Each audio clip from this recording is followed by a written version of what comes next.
Is China about to enter a financial apocalypse? As the real estate market in this country continues to deteriorate, banks are failing, and protests are breaking out all across the country. But what is generating this upheaval, and what does it mean for China's future?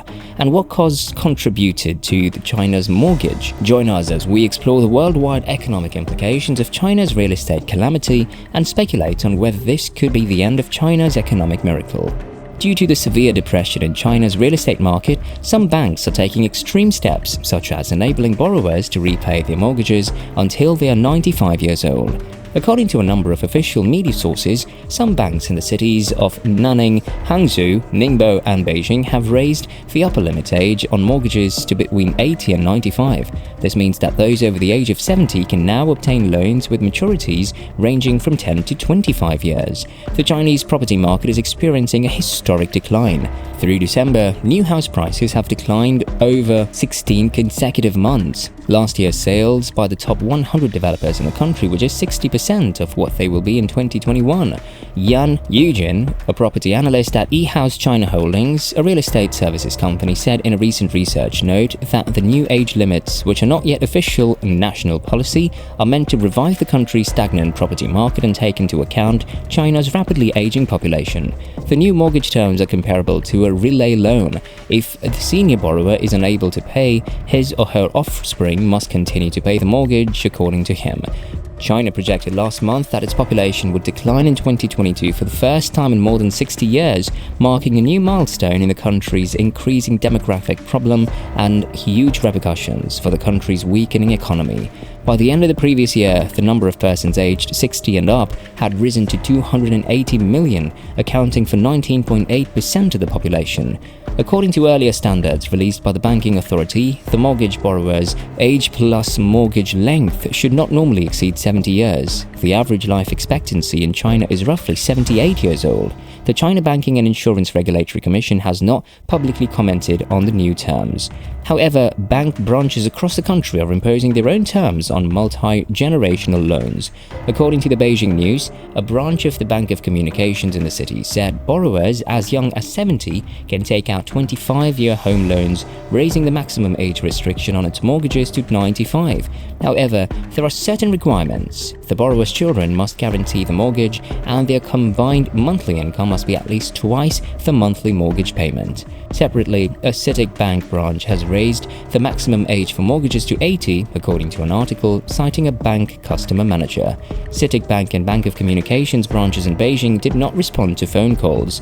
According to Hong Hao, chief economist at Grow Investment Group, this is a dramatic approach that could be a marketing gimmick to entice the elderly to pay mortgages for the younger generation. According to Yan of eHouse, the biggest beneficiaries of the shift may not be the elderly, but rather middle-aged borrowers aged 40 to 59. Those folks might receive a mortgage for 30 years under the extended payment cutoff age, which is the maximum allowed in China. It means that, compared to the previous terms, those who borrowed could pay less each month. As Hong put it, it's obviously a way to alleviate the debt payment burden.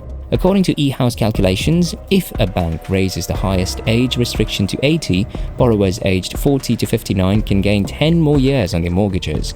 If their mortgage is 1 million yuan, they can cut their monthly payment by 1,281 yuan or 21%. In the past year, Chinese households have become more hesitant to purchase new homes as a result of the now defunct COVID limitations, decreasing housing prices, and rising unemployment. People refusing to pay mortgages on incomplete homes staged rallies in dozens of cities last summer, inflicting further damage to market sentiment.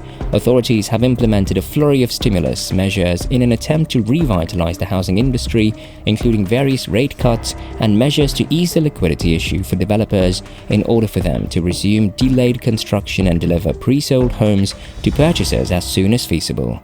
Aside from Beijing, certain banks in Nanning, the provincial capital of Guangxi province, have lifted the mortgage limit to 80 years of age, according to the city's official newspaper, Ningbo Zaobao.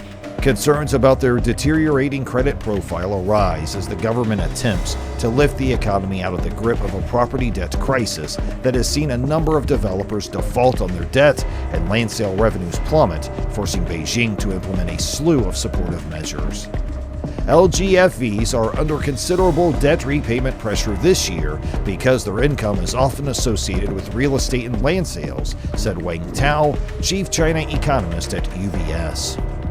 When delivering the government report, Chinese Premier Li Keqiang highlighted preventing diffusing local government debt risks as one of the government's primary goals for the coming year.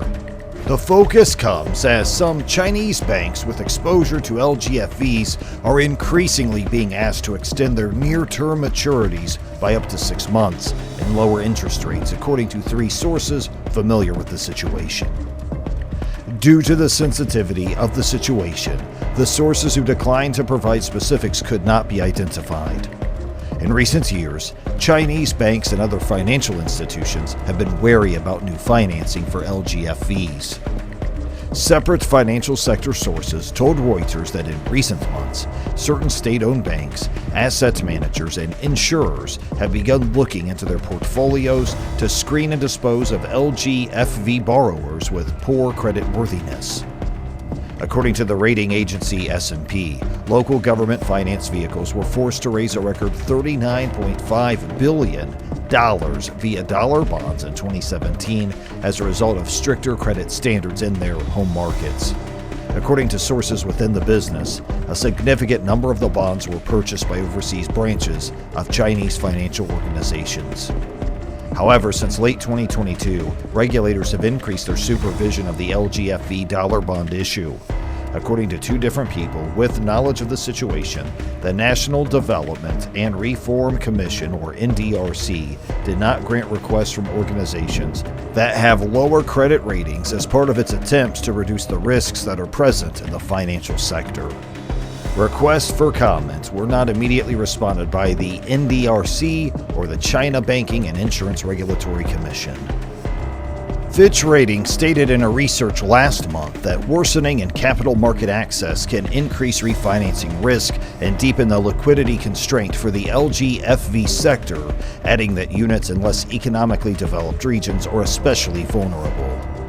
The deteriorating prognosis for LGFVs has also caused several shadow banks, which are financial institutions that provide loans to industries that cannot get bank funding directly, to be concerned about their exposure to such units and reluctant to provide new loans. According to Alicia Garza Herrero, the head economist for Asia Pacific at Natixis, LGFVs used to be financed in the shadow banking, but increasingly it has moved to the onshore bond market and in some cases offshore. It appears to me that a number of projects, particularly offshore ones, may default with consequences for bondholders. According to some analysts, Chinese authorities would prevent large-scale defaults by LGFVs because they would make debt market access more difficult for both public and private issuers at a time when attempts are being made to resuscitate the economy, following the repeal of 3 years of draconian COVID-19 measures. LGFV debt as a percentage of GDP is still manageable at this point. The essential concern is to slow the rate of expansion and avoid default, which might cause a market panic.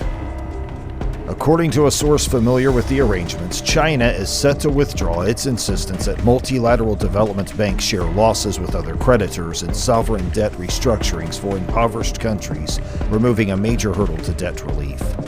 In Washington, there will be a high-level state debt roundtable as part of the World Bank and International Monetary Fund spring meetings. This is where the news is likely to come out. The source said that Beijing would no longer demand that multilateral lenders take haircuts on loans to poor countries. The IMF and World Bank also agreed that their analyses of the debt sustainability of countries going through debt restructuring would be shared with Chinese authorities earlier in the process. At an event during the meetings, IMF Managing Director Kristalina Georgieva said that the fund had agreed to give bondholders information about debt sustainability earlier so that they could better prepare for restructurings. She also said that the World Bank was being asked to show how it could be a net positive source of capital and concessional loans. The IMF, the World Bank, and the U.S. Treasury have all told Beijing that giving concessional loans to countries with a lot of debt is the same as letting loans go bad. Georgieva said at the Bretton Woods Committee event that, "So far, I'm hopeful. I hope to still be optimistic after our meeting tomorrow. Thank you for tuning in. If you found this video useful, please like it and subscribe to our channel for more thought-provoking stuff. Also, if you have any ideas or opinions on the topic, please share them in the comments section below.